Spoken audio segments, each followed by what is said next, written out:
Bom dia. Bom dia a todos. Desculpa a demora, a gente não estava conseguindo abrir alguns vídeos aqui. Meu nome é Elisete, eu sou professora na Universidade Federal de São José dos Campos, trabalho no grupo de biomédica, engenharia biomédica, e hoje a gente vai falar aqui sobre os projetos Open Design aplicado à tecnologia assistiva. O termo engenharia biomédica, todos vocês sabem o que significa tecnologia assistiva?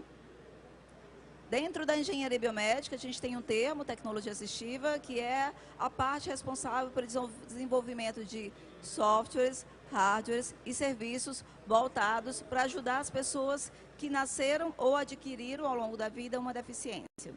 Tá? Então, esse termo, ele engloba todas as deficiências e níveis diferentes de deficiências também. Tem um exemplo aqui para vocês. O que acontece com as pessoas que hoje precisam usar um óculos devido à miopia ou astigmatismo? A gente vai lá, compra um óculos, usa, resolve o nosso problema, não é? Agora, vocês que usam óculos, a maioria aqui da campus usa óculos, vocês conseguem imaginar sair de casa, trabalhar, passar o dia todo fazendo as suas coisas sem um óculos? É complicado, né? A pior parte vai ser usar o celular, que já não vai dar. Então, já vai ser difícil.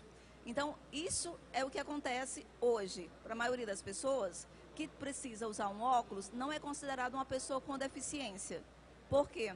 Porque é possível comprar um óculos para resolver esse problema. E a gente pode não só comprar um óculos, mas a gente pode comprar vários óculos de cores diferentes, modelos diferentes, pode usar até como estilo próprio. E a gente consegue fazer isso porque o preço do óculos ele é baixo. Agora, imagina se esse óculos custasse R$200 mil. A gente estava de óculos aqui agora, todo mundo? Não, nós seríamos todas pessoas com deficiência. Isso é o que acontece quando a gente considera, por exemplo, o uso de próteses. As pessoas que precisam de um braço, de um pé, existe o produto, ele é caríssimo e é muito longe da realidade do Brasil. O movimento Open Design, ele surgiu um pouco depois do movimento do software livre.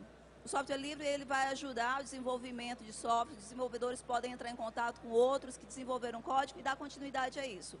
O Open Design é quando eu tenho modelos de objetos reais. Eu tenho a possibilidade de construir um objeto real, eu tenho a possibilidade de disseminar esse modelo e ter a colaboração de outras pessoas. E os modelos Open Designs têm sido no mundo todo usados para fazer o bem, para desenvolver projetos sociais, projetos de impactos sociais.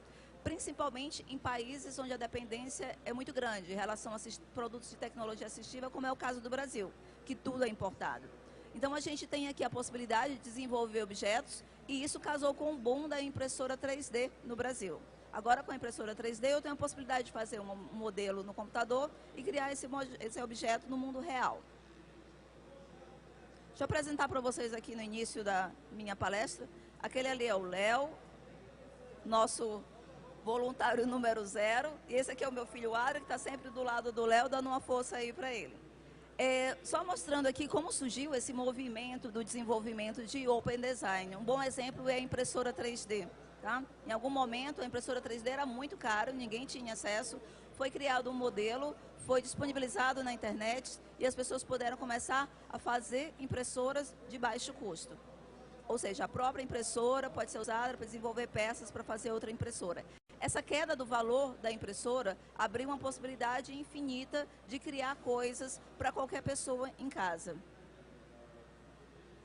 A gente tem aqui uma definição de impressão 3D e o que ela pode fazer para contribuir no mundo real de hoje. A maioria dos movimentos que existem de desenvolvimento de projetos Open Design são comunidades que não têm o objetivo exclusivo de ganhar lucro, de monetizar essa possibilidade. É simplesmente para deixar a criatividade extravasar e desenvolver produtos que realmente tenham utilidades hoje.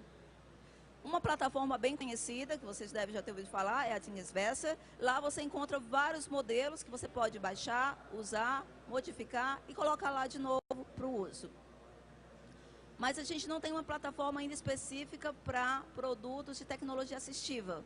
O nosso grupo, lá, o grupo de biomecânica e forense, a gente está desenvolvendo uma plataforma onde eu vou colocar produtos, desde os mais complexos aos mais simples, onde alguém possa fazer. Vou mostrar para vocês que tem uma dificuldade lá na frente, na disseminação desses produtos, mas inicialmente é bom ter uma plataforma. E se eu não tenho a possibilidade de achar o produto que eu quero na minha plataforma, você tem que procurar outras plataformas. Tem um buscador automático do Google, que é o Google Alerts, são os alertas do Google. Não é novo, isso já tem alguns anos, mas ele é fantástico. Você coloca lá a palavra-chave, coisas que você tem interesse, e ele manda para o teu e-mail ou para um e-mail em que você deixou cadastrado tudo o que sai no mundo todo sobre o que você quiser. Tá? Você pode, inclusive, colocar diferentes idiomas. A gente usa muito isso e a gente criou um site no Facebook chamado Biomecânica e Forense, e lá tem há 2 anos que a gente alimenta esse site diariamente. Tá? Então, de bioimpressão, impressão de órgãos, impressão de produtos para tecnologia assistiva, tudo que for relacionado com desenvolvimento, impressão 3D e tecnologia assistiva. Aqui é uma dica que vocês devem usar, porque é muito interessante. A gente vai falar um pouquinho aqui de cadeira de rodas. Cadê o Felipe? Felipe? Sumiu, não está aqui. Tá bom, vou começar sem ele. Cadeiras de rodas é uma área no Brasil que existem várias empresas que fazem cadeiras de rodas. Mas a gente não tem muita possibilidade de cadeira de rodas para crianças pequenas. Por exemplo, crianças até 5, 6 anos. O SUS não cobre. Tem uma tabela do SUS que tem aquele valor fixo na tabela, e a cadeira de roda para criança simplesmente não compensa, entre aspas. É claro que uma mãe ela não vai entender jamais essa afirmativa, mas para o Sistema Único de Saúde funciona assim, não compensa, porque a criança vai crescer e aquela cadeira vai ficar perdida. Então é melhor pegar aquela cadeira e dar para um adulto que vai usar durante alguns anos. Então isso é uma possibilidade que existe hoje concreta, desenvolvimento de cadeira de rodas usando modelos Open Design. A gente tem uma cadeira de rodas aqui, está chegando outra ali. Esse aqui é um modelo de uma universidade americana, está lá no nosso site também, depois eu passo os contatos. Eles criaram o que eles chamam, são estudantes de graduação de engenharia biomédica. É o que eles chamam de a menor cadeira de rodas automatizada do mundo. E a mais barata e a mais leve também. Ela é toda feita de canos de PVC, ela tem uma estrutura que ela é toda montada com canos de PVC e ela é automatizada. Lá no site, o que é que eles fizeram? Primeiro, eles colocaram a estrutura mecânica com a definição de todas as peças que precisa. Só que detalhes, eles colocam as peças que precisa quando você vai comprar lá nos Estados Unidos. Isso desanima muitas pessoas. Tem muitos projetos na internet, eu vejo que as pessoas não usam e não fazem. Porque lá o cara tá, a especificação do cano número tal, conexão específica. Aí você vai aqui na Tigre, numa empresa que vende canos de PVC, eles falam, não tem essa conexão. Aí a pessoa para. Mas a gente tem que usar um pouco a criatividade também. Não tem essa conexão, mas qual é a conexão que você tem para fazer aqui as articulações entre os canos? Usar, foi o que a gente fez. Esse projeto aqui é o projeto do Felipe, meu aluno de mestrado. Eu oriento mestrado na Universidade Federal do ABC. E o que é que a gente fez? Pegou a descrição da cadeira e montamos a cadeira. E aí eles disseram assim, daqui a pouco, daqui a algum tempo, a gente vai disponibilizar o hardware, a parte eletrônica. E eles tiveram uma sacada que foi bem interessante. Eles demoraram muito tempo para disponibilizar o hardware, todo mundo foi fazendo as suas cadeiras, a parte de estrutura mecânica, e depois eles falaram, a gente agora vai vender o hardware. Até teve gente que falou assim, é sacanagem, né? Falou que ia disponibilizar, depois vai vender. Mas eles vão vender a um custo que seria o preço de custo, né? Seria o preço de custo. Aí a gente falou, não, a gente não vai comprar, a gente vai tentar desenvolver aqui no Brasil. Porque não adianta a gente ficar sempre comprando os produtos importados. Hoje a gente tem várias possibilidades. Então, o Felipe está automatizando essa cadeira, usando motores de para-brisa, Arduino para o controle. Vem cá, mostrar como ela funciona.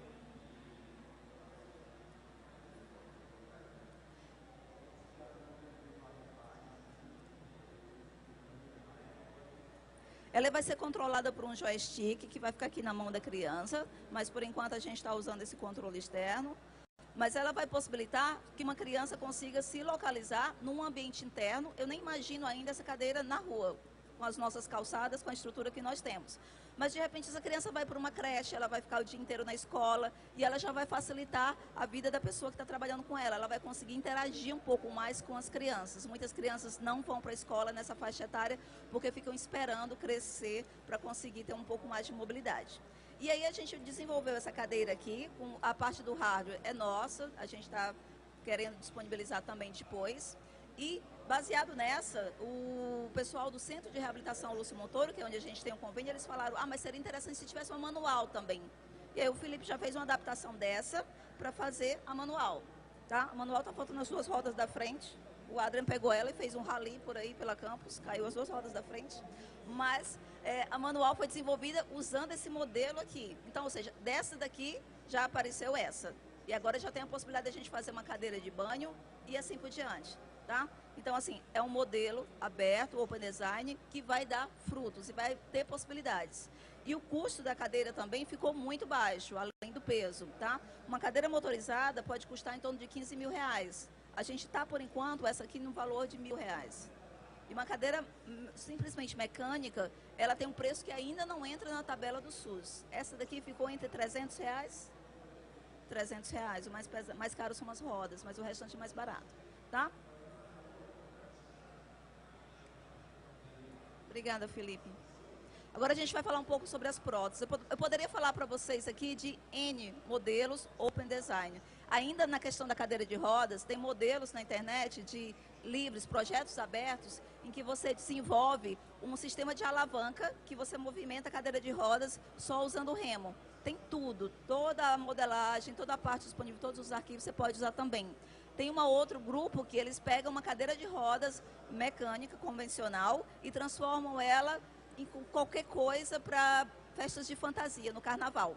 Então, uma cadeira de rodas eles transformam no carrinho do picolézeiro. Então, a criança está lá dentro e ela vai ficar distribuindo picolé na festa. Eles transformam numa nave espacial. Então, tem todos os modelos na internet.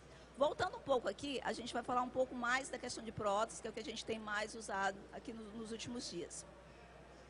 As próteses de membro superior no Brasil, assim como em boa parte do mundo, a gente pode falar que simplesmente quase não existem opções. Tá? Antigamente as próteses eram limitadas ao uso do material, era ferro, madeira, couro, então era extremamente pesada, era impossível você desenvolver, ter um pouco de autonomia com ela. Essa é a nossa realidade de hoje em relação a próteses de mão. A gente tem a prótese estética, a prótese mecânica e a prótese mioelétrica. A prótese estética, ela custa mais ou menos R$1.000 por dedo. Com a palma seria mais em torno de R$6.000. Mas ela só tem a função de ser parecida com a mão. É mais ou menos como a carinha ali do nosso boneco. Vai manchar, vai mudar de cor e por mais que ela seja estética, a pessoa tenta usar para alguma coisa ou a pessoa desenvolve um medo de tocar em qualquer pessoa e objeto porque não quer sujar a mão. Ou seja, ela não ajuda muito e o SUS só dá uma. Você rasgou essa prótese, tem que entrar com o processo, esperar receber outra. Ou seja, o amputado recebe a prótese, ela rasga, ele volta a ser amputado. Espera que apareça outra, ou ele vai comprar. Ela rasga, ele volta a ser amputado. Isso é uma prótese que não dá função nenhuma, só a parte estética. As próteses mecânico-funcionais que existem, elas são tão pesadas e tão difíceis de usar que não existem para criança. Porque a criança não vai ter paciência de usar ela, que ela é muito complicada. Essas próteses aqui, essa daqui que é a segunda, ela custa em torno de R$15.000. E você tem um custo excessivo porque ela é praticamente um trabalho artesanal. Ela é feito um método convencional. Eu não digo método ultrapassado, porque é o método que nós temos hoje. Seria até falta de respeito com as pessoas que fazem as próteses. Mas o método é antigo. Não tem nada de tecnologia, não tem nada de recurso tecnológico aqui. E a terceira é a prótese mioelétrica, que ela pode custar entre R$50 e R$200.000.